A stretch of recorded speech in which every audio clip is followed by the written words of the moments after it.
지금 하나님의 나라의 나라라는 주제로 계속 말씀을 이어가고 있는데, 지난주 들었던 말씀을 잠깐 요약하면, 지난주는 피드백이 조금 굉장히 제가 질타를 많이 당했습니다. 뭔 헬라어나 이런 그런 이상한 말을 갖다 말해서 그 이해하기 힘들도록 그렇게 했냐. 예. 그래서 요지는 그겁니다. 예. 유대인은 당시 유대교, 성경에서 있을 때 유대교는 성전을 중심으로 세상 모든 것이 하나님이 통치하신다 생각했는 거죠. 성전이 하나의 세계의 축이다, 근본이다, 그렇게 생각했으면 그 성전을 중심으로 세계 곳곳에 이제 세워진 해당들을 통해서 하나님의 통치가 이루어진다고 믿었던 게 유대인들의 생각입니다. 그에 반해서 로마는 로마 제국, 로마죠. 그 로마를 중심으로 세계 모든 것들을 다 통치한다. 그래서 힘으로, 군사력으로, 경제력으로 그와 같이 지배를 해나가는 가이사 아우구스투스의 통치가 온 땅을 평화롭게 만들고 정의를 가져온다. 샬롬이라는 말과 그 다음에 의라는 말이 사실은 기독교에서 먼저 사용하는 말이 아니고 본래는 로마 제국이 가장 애용하는 그런 단어입니다.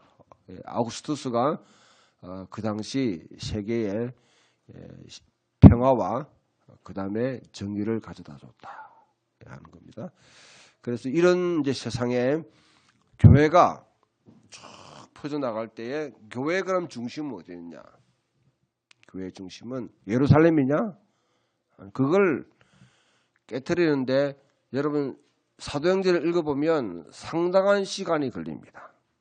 상당한 시간이. 사도행전 1장 5장까지는 그야말로 허니문 시대였어요. 예루살렘 중심으로 사람들이 모여가지고 복음도 전하고 핍박받았지만 많이 모였는데 6장 7장 넘어가면 핍박이 시작되고 8장 되면 이제는 사도 외에는 모든 헬라파 그리스도인들이 흩어져 버려요. 핍박으로 인해가지고 이런 상황을 보게 되면 성전이 하나님은 성전을 통해서 통치하신 것이 아니다. 예루살렘 성전. 그래서 아직도 교회를 성전이라고 하는 분들이 있어요. 성전이라는 분들. 적어도 품격 있는 교회 다니면 이제 그 말은 잘못됐다 하는 건 어느 정도 알아야 되겠죠. 알아야 되겠죠. 교회가 성전이 아닙니다. 그거는 철저히 유대적인 방식으로 이해하는 것이죠. 그럼 뭐냐? 하늘에 여러분 요한계시록 4장 5장에 보면 하늘 보좌에 하나님 보좌가 계시고 그 중심으로 온 우주가 하나님께 찬양하는 하나님 보좌에 계시고 내 생물이 그 다음에 24장로들 천사들이 그 다음에 14만 4천 성도가 계속 이어서 그 다음에 또 셀 수 없는 무리들이 한 보좌를 중심으로 한 예배가 계속 진행 24시간도 계속 진행됩니다. 그곳에서 하나님의 통치가 이루어지는 거죠. 요한계시록에 대한 내용은 아마 이번 달 내로 출판이 되지 싶습니다. 홍성사에서 2월달부터 작업을 했는데 아직 출판이 거의 이제 마무리되지 싶은데 그 메시지를 읽어보면 잘 설명되어 있습니다만은 하나님 보좌에서 통치하시고 그래서 이 땅을 다스리신다. 그럼 뭐냐? 우리가 주님 가신 기도를 하는데요. 주님 가신 기도의 가장 핵심은 하늘에서와 같이 땅에서도 합니다. 이걸 잘 주목하지 못했는데요.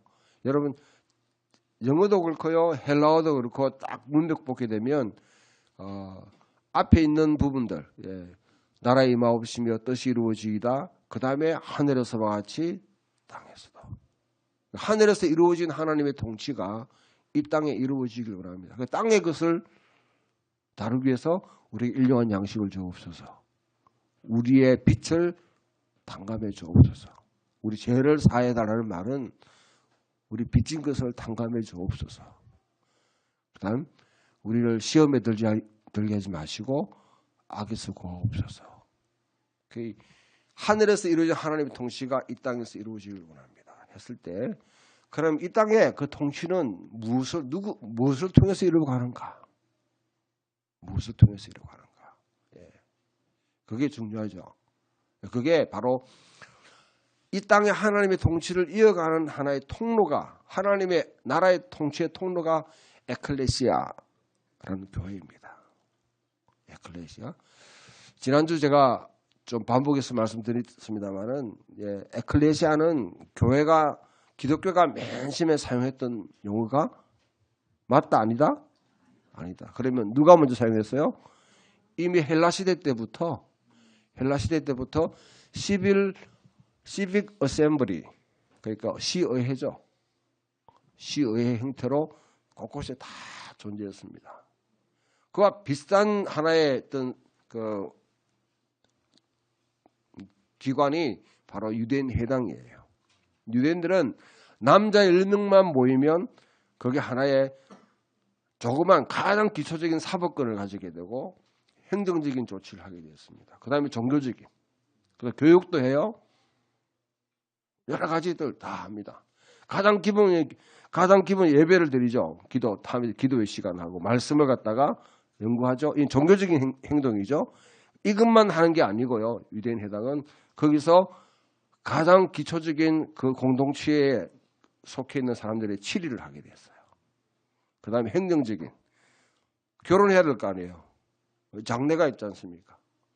그 다음에 여러 가지 다른 상황이 있으면 그것을 치료합니다. 그 다음에 교육도 해요. 교육.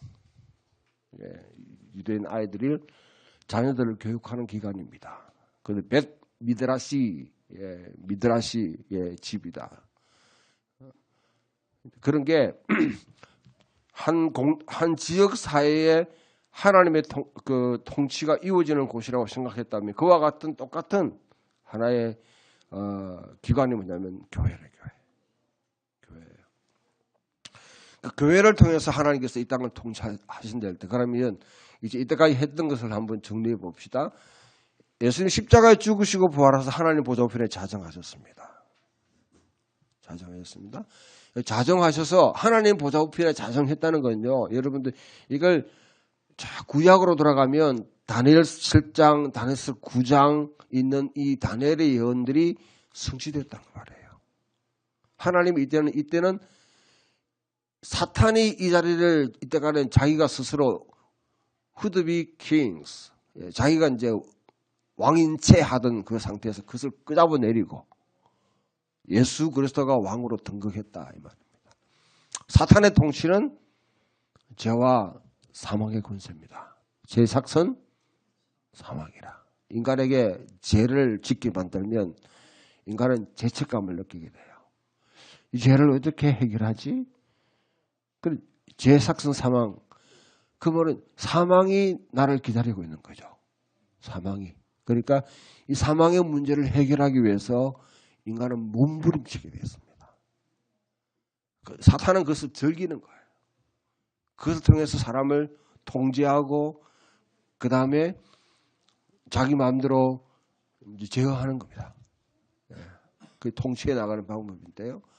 근데 그것을 사망의 권세를 갖다 깨트린 게 예수님의 십자가와 부활이에요. 부활. 그동안 사탄이 그 누구와도 비견될 수 없는 아무도 정복되지 않았던 그 비법으로 인간을 다스려 왔는데 그것을 완전히 박살낸 게 뭐냐면 십자가와 부활입니다. 그러니까 부활하셔서 하나님 보좌 우편에 자정하셨다. 그것은 예수님 왕으로 이제 등극하셨다는 거예요. 그 왕으로 등극하신 그 주님께서 이 땅을 어떻게 통치하시는가? 그것은 이 땅에 120명의 초대교회 성도들이 모일 수 있는 자리에 무엇을 보냈습니까? 성령을 보냈다. 그러니까 여러분 120명이라는 사실을 잘 주목하면 돼요. 120명은 12 곱하기 10이에요.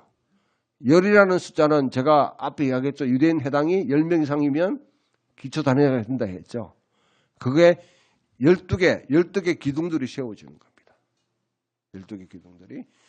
구약 이스라엘을 대체하는 새로운 이스라엘로서 구약 이스라엘은 12지파 중심으로 구성되어 있다고 그러면 옛 이스라엘을 대체하는 새로운 이스라엘로서 교회가 시작되는 거죠. 거기다가 성령을 보내주죠. 성령을 통해서 우리에게 통치하십니다. 그래서 교회는 뭐냐? 건물이 아니에요. 교회는 조직이 아닙니다. 물론 우리가 여러분 지금 현재 밖에 있는 이 건물을 보고 교회라 이렇게 하는데 사실 예배당이죠. 예배당이죠. 교회 건물에다가 자기 교회라 하는 거 이거는요 신학적으로 무식함을 드러내는 거예요. 그게 다 예배당. 옛날에 우리 초기에 50대 60대 지었던 건물은 제가 동부 예배당 그리 돼 있더라고. 예배당이라고 적어야죠. 서부 예배당 이렇게 해야 되는데 교회 건물에다가 거기에다가 뭐냐면 교회라 적으라고 그러는 거지. 이거는 그만큼 신학적으로 목회자들이나 아니면 무식함을 드러내는 폭로하는 겁니다. 폭로하는 거예요. 성경 그 어디에도 신약 그 어디에도 여러분 건물을 보고 교회라고 한 적이 없습니다. 한 적이 없어요. 그것은 교회는 뭐냐면 예수 그리스도를 믿는 자들이 예수 그리스도를 믿는 자 우리가 예수 그리스도를 믿는 게 어떻게 믿어요? 성령님께서 우리에게 감동하셔서 내가 고백하는 거죠. 그래서 성령으로 말미암지 않고는 우리가 하나님을 아바 아버지라 부를 수 없고 예수 그리스도를 주라고 고백할 수 없습니다. 성령님께서 그렇게 우리에게 다가오셔서 감동하셨기 때문에 그 성령을 부어주시는 이유는 뭡니까? 우리 하나님의 자녀를 만드시기 위함. 영접하는 자, 곧 그 이름을 믿는 자들에게 하나님의 자녀가 되게 하는 권세를 주셨습니다. 그러면 성령 받은 공동체를 통해서 뭘 하시기 위해서?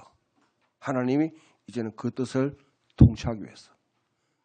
그 통치에 그럼 어떻게 통치하는데? 그 질문이 여러분 우리가 에베소서 이제 오늘 1장 13절 14절 읽었는데요. 그 다음에 16절 딱 넘어가면 지난번에 같이 배웠던 우리 함께 상고했던 자 바울이 에베소 교회들에서 기도할 때면 너의 부르심의 소망이 무엇이며 왜 불렀는지를 알아라. 왜 하나님의 자녀가 됐는지 왜 이 자리에 앉아있는지를 너가 알기를 원한다. 부르심의 소망, 콜링에 대해서. 두 번째로는 부르신 자들에게 하나님 반드시 기업을 주십니다. 기업이라는 것은 기본적인 자산이에요. 영어로 inheritance. 그런 유업이요. 예. 지금은 우리가 여러분 개인적으로 돈을 벌여가지고 뭐 이렇게 이제 자산을 모으지만 옛날에는 다 부모가 물려주는 것을 갖다가 이렇게 받죠. 유업이에요, 유업. 그 유업이 얼마나 풍성한지. 그러니까 하나님께서 우리를 자녀로 삼으셨을 때에 그냥 공짜로 교회 와가지고 여러분, 뭐냐면 이렇게 와가지고 출석만 시켜가지고 숫자 헤아리기 위해서 여러분, 부르신 거 아니다. 그 다음에 조금 낌새 가보면 이상하면 돈 내라 자꾸 하니까 하나님께서 우리를 불러가지고 여러분 수금하기 위해 가지고 건물 짓고 뭐 하기 위해서 수금하기 위해서 이런 부르신 거 아니다. 이미 예수 그리스도인이 되었을 때 만드실 때 우리에게 주신 기업, 우리에게 분할해서 맡기신 기업이다. 기업. 그것이 얼마나 풍성한지 알기 원하고 그 다음에 세 번째 그것을 사용할 때 능력이 있어야 되잖아요. 돈이 아무리 많아도 능력이 없으면 그 무슨 소용이 있겠습니까? 그 능력이 바로 죽은 자를 다시 살리시는 이그젬플 본보기로 예수 그리스도를 십자가에 죽은 예수를 다시 살리셔서 모든 이름 위에 뛰어난 이름을 주고 그 발의 주권과 권세와 다른 모든 세상의 정사를 다 꿇어 복종케 만드는 그 권세. 그것을 알기를 원한다. 세 가지 부르심의 소망과 두 번째 기업의 풍성함, 세 번째 힘의 그 강력하심. 우리에게 주신 그 힘이 얼마나 강력한지 그것을 알기를 원한다. 그렇게 하고 난 뒤에 그리스도는 교회의 머리인데 만물을 충만케 하신 자의 충만이니라 했을 때에 바로 교회를 통해서 하나님께서 그 가운데 공간들을 이제는 채워가시고 충만케 만드시는 것이죠. 충만하게. 달리 말하면 그건 교회의 머리는 교회의 머리 예수 그리스도가 머리가 되시고 이 땅에 교회가 에클레시아된 하나님의 백성들이 쭉 퍼져나가면서 그들을 통해서 이 땅에 하나님의 온 통치가 대저 물이 바다를 덮은 것과 같이 여호와의 영광을 인정하는 것이 온 땅에 가득하리라. 하나님을 아는 지식이 온 땅에 가득하리라. 그와 같은 통치를 이루어 가겠다고 가시는 겁니다. 그 가운데 그럼 오늘 우리가 이제 그럼 도대체 기업이 무엇인가? 여러분 교회는 여기는 풍경 있는 교회가 이것만 교회가 아니에요. 달리 말하면 제가 이 말을 들으면 이 교회와 다른 뭐 큰 교회, 뭐 동부교회, 동신교회 있는 이 교회들 비교하는 거 아닙니다. 여러분들은 풍경 있는 교회도 속해 있지만은 두세 사람이 그리스도의 이름으로 모인 것은 다 교회입니다. 그러면 여러분 가정도 교회죠, 교회. 가정도 교회입니다. 작은 교회들이죠. 그 교회들이 모여서 함께 그 공동체적인 부르심, 이 공동체를 통해 하나님이 하시길 원하는 그게 바로 우리에게 주신 사명이에요. 사명. 그것을 감당하기 위해서 함께 모여서 예배를 드리는 겁니다. 예배를 드리는 거죠. 그러면 우리에게 맡기신 기업이 무엇인가? 모든 믿는 자들에게 기업을 주실 때 있는데 기업은 무엇인가? 그것을 오늘 조금 이렇게 좀 같이 살펴보려고 합니다. 한 군데 더 여러분 로마서 8장을 한번 펴보십시오.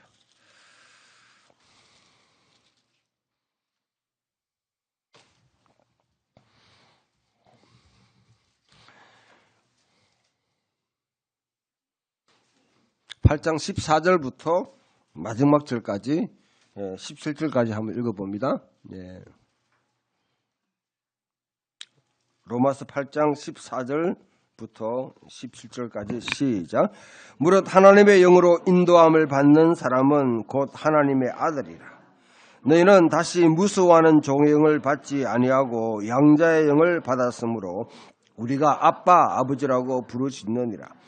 성령의 친히 우리의 영과 더불어 우리가 하나님의 자녀인 것을 증언하시나니 자녀임은 또한 상속자 곧 하나님의 상속자요 그리스도와 함께한 상속자니 우리가 그와 함께 영광을 받기 위하여 고난도 함께 받아야 할 것이니라. 여기 무슨 말입니까? 우리가 성령의 인도함을 받아서 하나님의 영으로 인도함 우리가 하나님의 자녀가 되었다. 하나님의 자녀는 뭐냐? 여기 하나님 자녀는 꼭 상속자라는 거죠. 하나님의 상속자라? 어떤 상속자? 본래는 예수 그리스도에게 다 몰빵해가 다 넘겨줬어요. 다니엘서 7장에 보면 보좌에 앉으신 이에게 애측부터 계신 이가 모든 영광과 존귀와 권세를 다 넘겨주는 거예요. 그건 예수 그리스도만이 누릴 수 있는 그 기업. 그걸 예수님이 이거 내 거야! 하고 뭐냐면 비자금 만들고 땅에 파묻어 들고 차명 계좌 만들어가지고 보관해가지고 자기 혼자 누리려고 하는 것이 아니라 나쁜 놈들이죠. 그 놈들은. 그것을 갖다가 이제 예수님께 장자면요. 이제 마다들 되시면 우리는 전부 다 이제 예수 그리스도의 이름으로 다 양자가 됐어요. 양자. 입양이 다 되는 입양. 입양 됐다는 거 좀 기분 나빠요? 우리는 다 양자 됐죠. 양자. 어답션 됐죠. 양자 됐죠.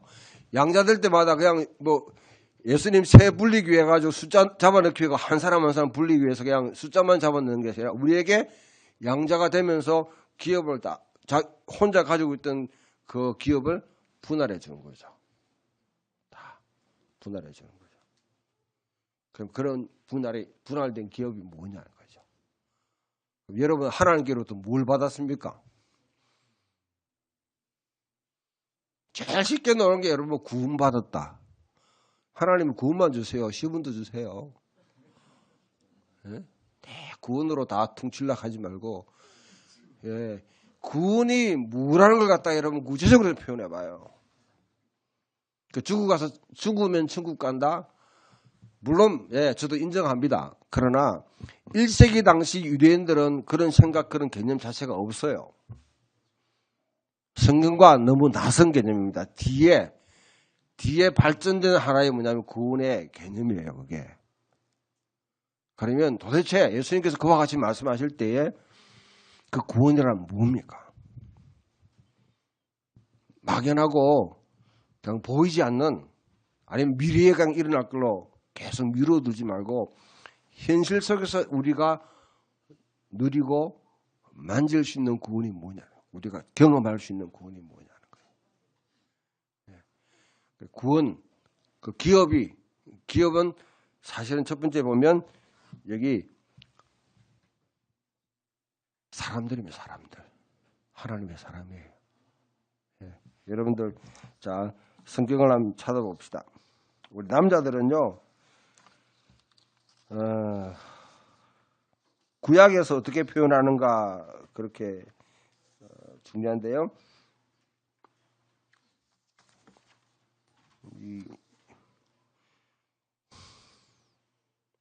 시편 127편 3절을 한번 찾아보세요.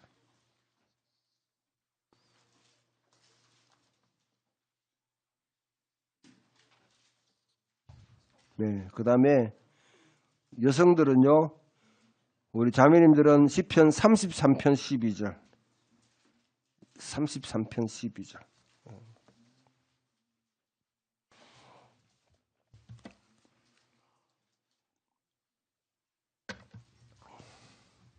자, 남성들부터 먼저, 형제님들부터 먼저 읽어봅시다. 시작.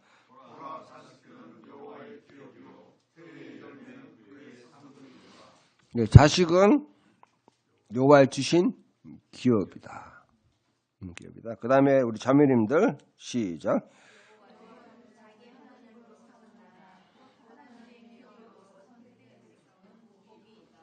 네, 하나님의 기업으로 뺐다 빼낸 백성은 복이 있다.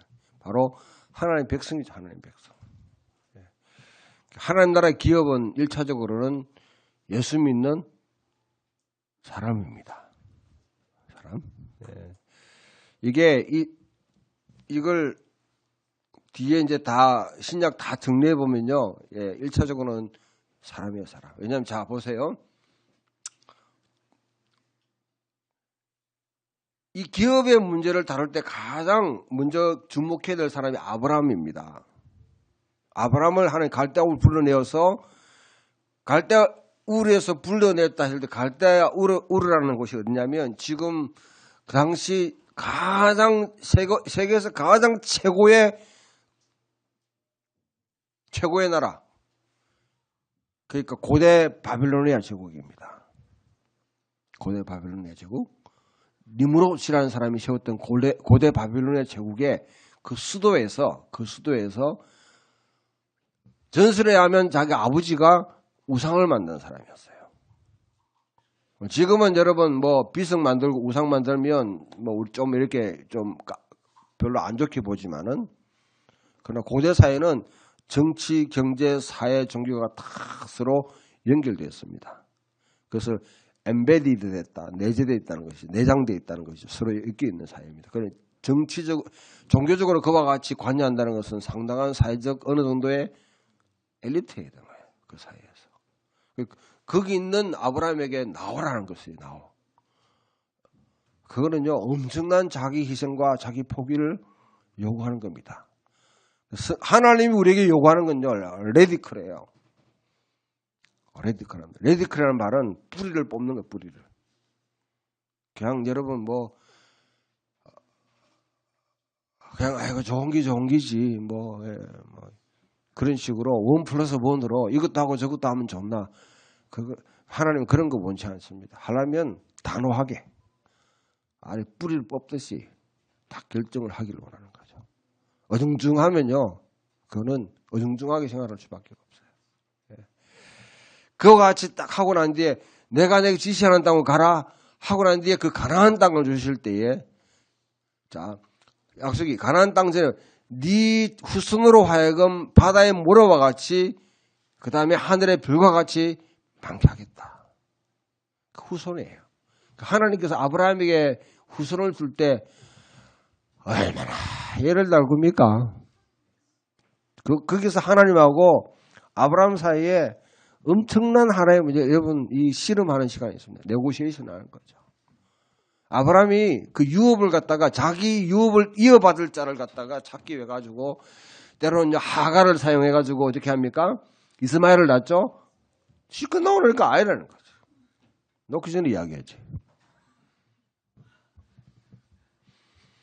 그러니까 자기 여러분 집안의 가장 첨지기 중에 가장 그 똑똑한 사람 엘리에셀이라는 사람을 뽑아가지고 그 자녀 그를 통해 가지고 그를 갖다 자기 이제 양자로 삼아 가지고 이 내 후손이다 하니까 그것도 아니야. 그건 뭐야 그러면? 백세가 다 돼가 여러분 사라의 태의 문은 다 닫혔어요. 아무런 소망도 없는데 뭐 대안을 제시하면 그것도 아니야. 이것도 아니야. 뭐 왜란 말이야 도대체. 저 같으면 치아부락하고 그냥 돌아가실 거예요. 치아부락하고. 그런데 하나님 그 믿음을 보는 거죠. 그래서 백세의 어떤 아들 이삭을 통해 이삭 한 명. 그 참 지금 생각하면 참 하나님도 참 째짠 하나님. 그렇게 결정을 갖다 했으면 뭐 자녀를 갖다가 한 다발로 주든지 뭐 적어도 축구를 할 수 있도록 만들어 놔야 되지. 한 명 딱 줘놓고 다른 건 아니라고 그러고. 그 아브라함과 이삭도 뭐냐면 그것도 딱 아들 2명. 이상하게 이 번성력이 없는가 봐 보면. 예? 아브라함과 이삭, 야곱. 그래가 나중에 뭐냐면 이게 12지파로 이러죠. 그래서 나중에 애굽이라는 곳에 그냥 뭐라나 인큐베이터입니다. 인큐베이터. 그곳에서 그냥 번식하게 만들어가 460만 명이라는 큰 민족을 만들어버린 거죠. 그 기업입니다. 그러면 그 사람들한테 어떻게 주냐? 사람당 반드시 하나님이 기업을 줍니다. 그 기업이 땅이에요. 땅이에요. 이 땅에 모든 사람들에게 하나님 다 땅을 다 주셨습니다. 주셨는데 어떤 사람은 말하기를 하나님 이제 E.P. 샌더스라는 아주 유명한 신학자가 있는데 이 논쟁을 하기니까 하나님께서 잘못하신 거다. 왜? 사람을 너무 많이 태어나게 만들어 가지고 하나님이 이게 산하제한을 계획을 잘못 잡으셔 가지고 사람이 똑같이 그냥 이렇게 먹고 살 수 있는 땅이 배분이 안 되도록 분배 정책이 하나님이 잘못됐다고 이야기를 해요. 그런 사람도 있어요. 그러나 사람은 누구든지 땅과 공기와 자연 광물과 빛, 바람 이런 거는요. 그거는 전부 직권입니다. 그건 하나님께서 주신 하나의 권리예요. 이게요. 대만에는 이게 헌법에 아예 명시가 되었습니다. 여러분 기도를 해주세요. 여러분 현 정부에 대해서 여러분이 뭐 어떻게 생각할지 몰라도 이번 헌법 개정하는데 민주당에서는 지금 땅은 그 대만처럼 전부 직권으로 지금 뭐냐면 하나님 주신 권리로 모든 사람에게 주신 권리로 이제 명시하려고 해요. 왜? 이것이 돼야만이 노무현 정부의 실패를 갖다가 반복하지 않습니다. 왜? 노무현 정부 때는 부동산세라는 걸 했는데 이게 대부분에서 헌법과 일치하지 않는 데 가지고 폐기가 됐어요. 그 강력한 부동산 정책을 펼치려고 그러면 땅은 하나님이 모든 사람에게 주신 것이라는 이 권리가 이게 명시돼야지 헌법 정신에 일치해 가지고 바로 이 정책을 지금 헨리조이 사상을 비롯한 토지 공개념이라든지 이걸 갖다 할 수 있어요. 저는 여러분들이 뭐 특정한 정당을 갖다 제가 지지하는 말이 아니고 이 문제에 대해서는 기독교인들이 기도하면서 추구해 나가야 됩니다. 지지해 나가야 됩니다. 이게 되면 우리나라의 부동산 정책에 대해서 과감하게 강력하게 펼쳐나갈 수 있습니다. 자, 그 사랑과 땅이라는 거다. 그런데 문제는요, 사람은 우리가 이제 예수 믿는 사람, 그러니까 여러분 자녀를 많이 놓으세요. 많이 놓으세요. 왜냐하면 그러니까 자녀를 가능한 뭐 지금 뭐 이 이야기 해가지고 뭐 힘든 분도 있을 테고 뭐 이거는 어떻게 하란 말이냐 이렇게 하실 분 있는데, 예. 아니면 여러분 입양을 하세요. 입양 조건도요, 부부가 나이가 100세 이하 돼야지 됩니다. 100세 넘은 사람들은 입양도 안 돼요. 자격이 없습니다. 그러면 그것도 안 되는 사람은 어떻게 해야 되냐? 전도해요. 믿음의 아들, 딸을 갖다가 삼는 거지. 믿음의 아들, 딸. 네?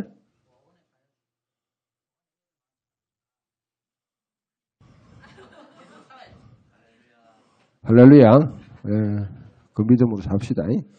아무튼 제가 이 말씀 드린 거 여러분이 뭐 실질적인 삶과 다 관계되는 것인데, 아마 목회자로서 할 수 있는 이야기는 전도 많이 하라는 것밖에 할 수 없어요. 전도. 근데 전도도 여러분, 전도가 여기 사람 그냥 데리고 온다고 전도가 아닙니다. 여기 품격 있는 교회에 사람 안 데리고 와도 전도 얼마든지 할 수 있어요. 우리 한국 교회는 잘못된 전도를 꼭 다른 데 있는 사람을 갖다가 자기 교회에 앉혀놔야 전도를 해요. 그건 전도가 아닙니다. 그 전도는 복음을 전해서, 한 사람의 복음을 전해서 그 사람이 예수를 믿게 만들고 복음을 알고 복음적인 삶을 살아가도록 만들어야 돼요. 복음을 전한 사람이 책임져야 됩니다. 교회에다가 맡기면 안 돼요.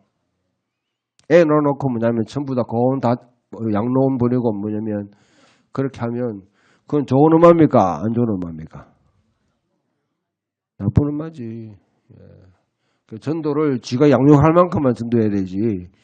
뭐 10,000명, 20,000명 전도해가 전도망으로 돌아다니는 사람 전부 사기꾼이에요. 사기꾼이에요. 아주 상급에 눈이 멀어가지고, 예, 그런 겁니다. 자, 자연적인 출산을 통해서 믿음의 세대를 이어가는 것 중요해요. 두 번째, 안 되면 요즘 우리 한국 사회는 이 이방에 대해서는 굉장히 우리가 좀 부정적인 생각이 많은데요. 이걸 극복해내야 됩니다. 한국에 있는 자녀들이 외국에 여러분 아직도 이방돼 가는 이 현실은 이건 비극이에요. 이거는. 세 번째는 전도를 하시면서 예수를 믿게, 여러분 속에 믿음의 사람들의 네트워크를 좀 이렇게 이루을 수 있는. 여러분 주변에 어떤 결정을 하거나 어떤 활동을 할 때 믿는 사람이 같은 믿음을 가지고 같이 이야기를 나누고 같이 의논하고 행동에 옮길 수 있는 사람이 과연 몇 명이 됩니까?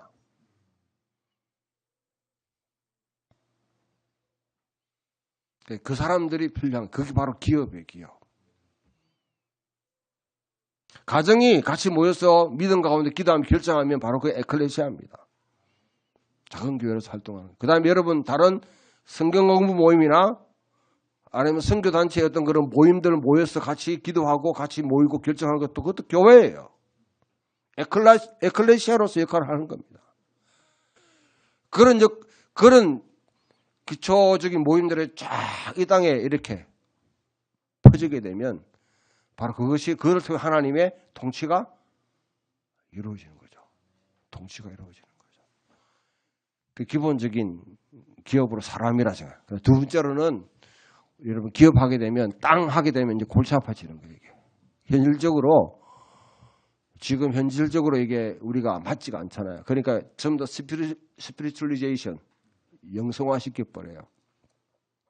희년이라는 제도가 있는데 희년을 종교개혁 이후로는 전부 다 뭐냐면 이 권세 잡은 교회가요 다 영성화 시켜버립니다.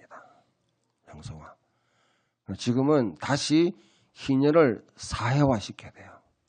현실 속에서 이 희년의 원리를 갖다가 풀어내야 됩니다. 그 작업이 교회가 해야 될 일인데 교회가 진짜 해야 될 일인데 이걸 갖다 다 망각시켜버린 거죠. 자, 달리 말하면 우리가 땅이 아니라고 그러면 우리가 예수 믿으면서 하는 게 우리 주신 게 뭐냐? 가장 우리가 눈에 보이는 건 믿음의 사람들의 모임이에요. 이 믿음의 사람들을 통해 가지고 뭘 할 건데? 사람들 좀 모이면 교회 건물 짓고 주차장 만들고 수양관 교육관 만들고 내 코스가 그거잖아. 우리도 보면 조금 한 70명 모였을 때문에 당장 나오는 이야기가 다들 건물을 옮기자 해서고 뭐 예. 그 이야기 왜 안 노나 싶어 딱 나오더라고 보니까. 주판을 딱 튕기면 그 이야기 나오게 돼 있어요. 내 건물 가지고 그 인간들 다 떠났잖아. 책임도 못 지는 인간들이.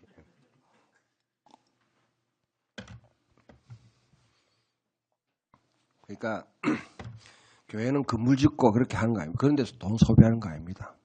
자기 아성을 쌓는 바벨탑 쌓는 거예요. 바벨탑 쌓는.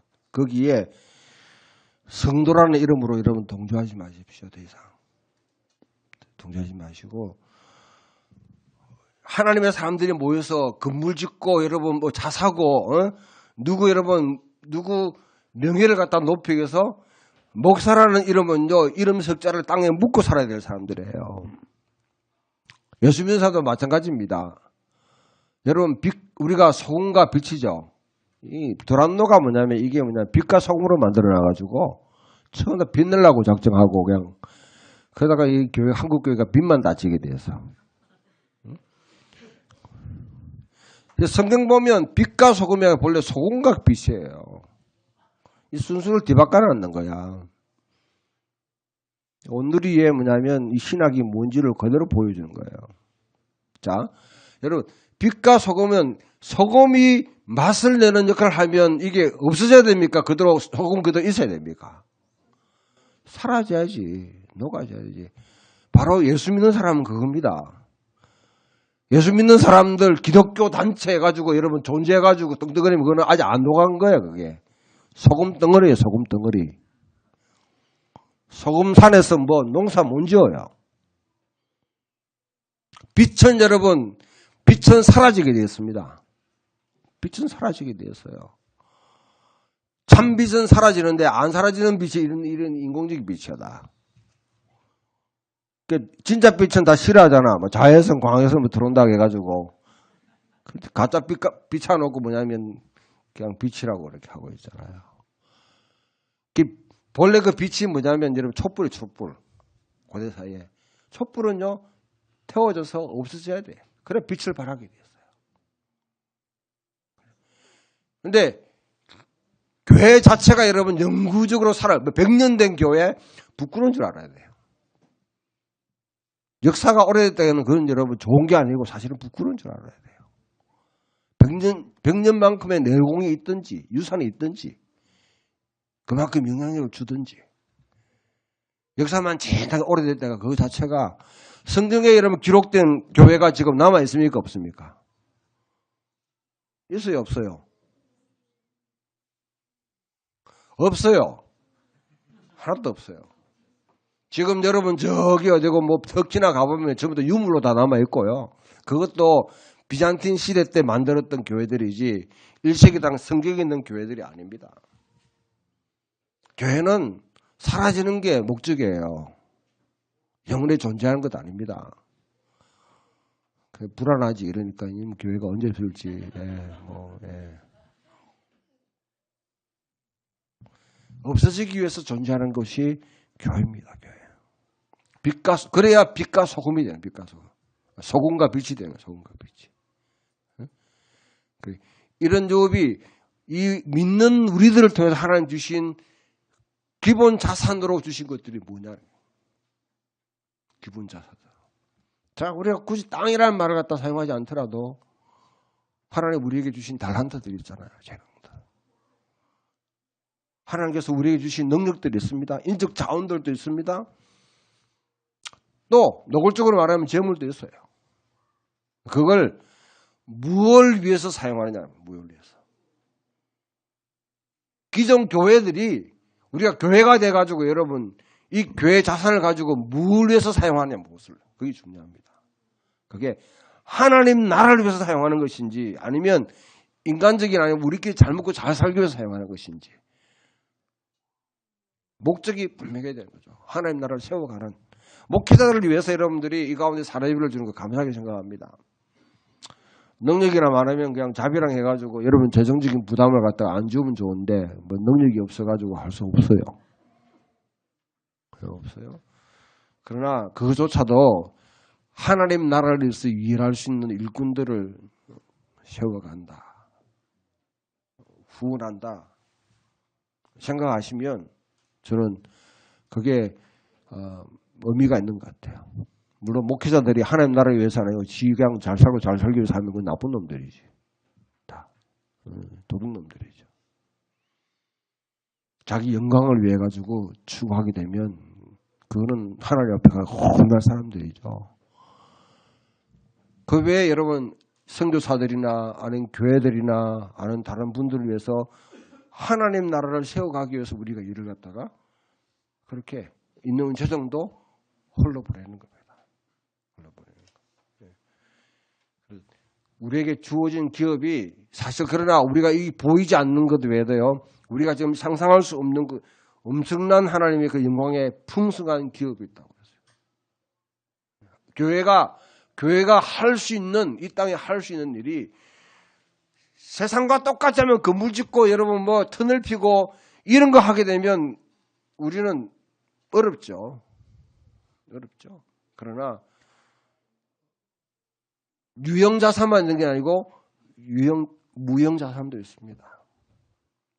기도라는 거에 세상을 갖다가 움직이는 한 힘이라 생각하게 되면 요한계시록 보면 요한계시록 일어나온 인이나 임금, 나팔, 임금, 일곱 여러 대접 심판들은 전부 다 성도들의 기도에 의해서 다 일어나는 거예요.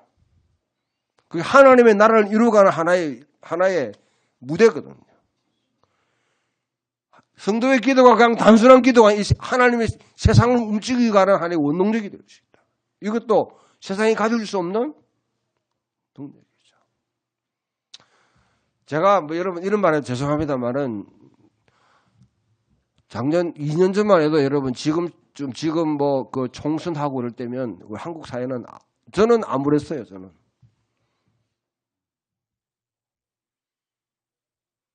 참 유신 시대로 돌아가는 것 아닌가.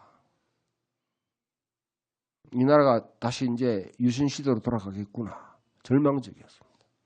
그래도 기도했습니다. 눈물로 기도했어요. 속이 타면서 기도했어요. 하나님 불쌍히 달라고요.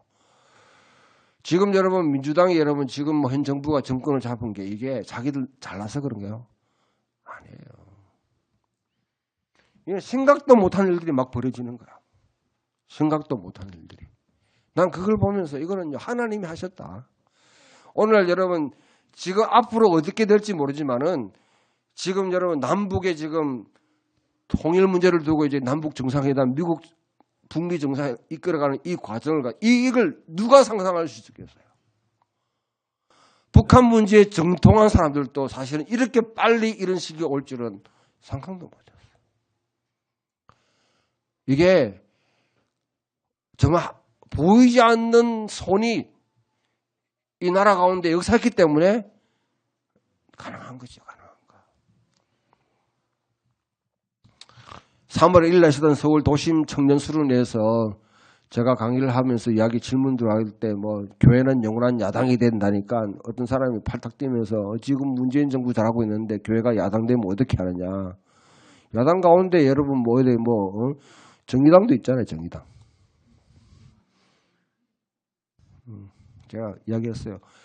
교회는 영원한 야당이 돼야 된다. 지금에서 우리가 현 정부가 잘하고 있다고 생각해요. 저는요 잘하고 있다고 생각합니다. 왜? 목사들은 일만 치고요. 정치인은 목회하더라고요. 목회하더라고요. 이번 여러분 국가조창기도회의 소강성 목사라는 인간이 참 하여튼 별 정도 다 했어요. 그런 걸 대표주자로 내가 세워가지고 뭐 적폐청산이 뭐 화합을 한다고. 아마 어제 손석희 앵커가 뭐 다뤘는 모양이돼 보니까 나는 못 봤는데 오히려 문 대통령은 또 목회자 같아. 희년을 위해서 기도해라. 와, 이게 여러분 대통령 입에서 나올 수 없는 말이에요. 이거는요. 희년을 위해서 기도하고 그 다음에 진짜 목회자로서 소록도에서 고생했던 전도사님 한 분, 또 여러분 일제시대 때 그 북한에 두 분을 갖다 소개하면서 이분들을 갖다가 이분들 하나의 어떤 목회자의 모범으로 다 내세울 때 사실 우리 부끄러운 줄 알아요. 부끄러운 줄. 그게 테이블에 차작 앉아있는 에쿠스 타고 뭐 타고 와가지고 앉아있는 그 인간들을 너가 진짜 목사가 이 말이에요. 사실은요. 부끄러운 줄 알아야 돼요. 부끄러운 줄. 응? 그래 이게 이런 판인데 저는 거기에 대해서는 우리는 끝까지 하나님 나라의 원칙을 갖고 정부에 대해서 볼 거예요. 기도할 겁니다. 잘 되기를 기도해요. 그러나 안 되면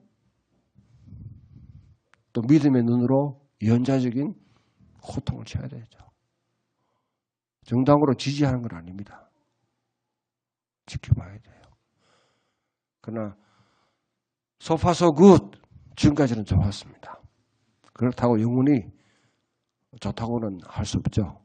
할 수 없는데 이와 같이 하나의 기도가 너는 여러분 이거는 하나님이 이 민족을 불쌍히 여기셔서 인도 안 하셨다면 이거는 사람의 힘으로 사회적인 힘으로 할 수 없는 일이 벌어진 거예요. 우리 기도에 기업이 있잖아요. 기도의 기업. 그 외에 저는 할 수 있는 일이 무궁무진하다고 생각합니다. 믿음의 사람들이. 풍경 있는 교회가 이제 7년차, 8년차 돼가면서 여러분 그래도 이 한국교회에 사실 개척교회 여러분 뭐 지금 뭐 한 50명 모일까 말까 하는 교회가 뭐 하겠어요. 그냥 생존하려고 바둥바둥 치는 교회밖에 안 될 수도 있죠. 그러나 그래도 한국교회에 어느 정도는 영향을 주고 있는 교회라 생각하면 우리 기업이 하나님 우리에게 주신 막신 기업이 통성합니다. 교회가 할 수 있는 올바른 교회 신학을 하나님 나라의 이 신학을 이 생활을 갖다 이 땅에 정착시키면 하나의 썩어가는 씨앗처럼 뿌리게 되면 거기 줄기를 내고 열매를 내면 나중에는 어떤 결과를 가져올지 모른다 생각할 때에 우리가 치러야 될 하나의 대가들도 고난들도 의미가 있는 겁니다. 그래서 기업의 그 영광을 상속받는 사람은 반드시 고난도 함께 해야 될 거다. 잘 먹고 잘 살고 싶죠. 뭐 교회 여러분 뭐 식사도 풍성하게 주일마다 그냥 돈가스는 아니면 함박스테이크로 막 바꾸고 싶죠. 꼭 그래 교회에서 잘 먹어야지 행복한 거 아니잖아요. 식사할 때 다 여러분 돈 내고 고생하고 해도 누구 상 주는 사람 없고 뭐 집사도 뭐 권사나 장로 임명한 것도 없고 대가도 하나도 없는데 그래도 하나님 나라 영광을 위해 가지고 하나님 나라를 섬기는 일이라면 여러분 교회에서 사람한테 보상받는 거는 그거는 아무것도 아니에요. 전 주님이 여러분들 위로하시고 또 그와 같이 베풀어 줄지 믿습니다. 그렇다면 교회에게 맡기신 하나님의 기업을 우리가 잘 참 개발하면서 이 땅에 하나님 나라를 세워가는 그런 귀한 자산으로 삼고 그렇게 했으면 좋겠습니다. 그러면 여기 있는 사람들이 중요한 분들입니다. 자꾸 밖에 있는 사람들 생각하지 말고요. 밖에 있는 사람 생각하지 말고 여기 함께 모인 우리들이 또 믿음 가운데 하나의 마음 한 뜻을 품고 하나님 나라의 가치를 구현하기 위해서 몸부림친다면 분명히 우리 공동체를 통해 주신 이 소명에는 분명히 의미가 있을 겁니다. 그것을 추구해 나가는 저와 여러분 되기를 소망합니다. 네.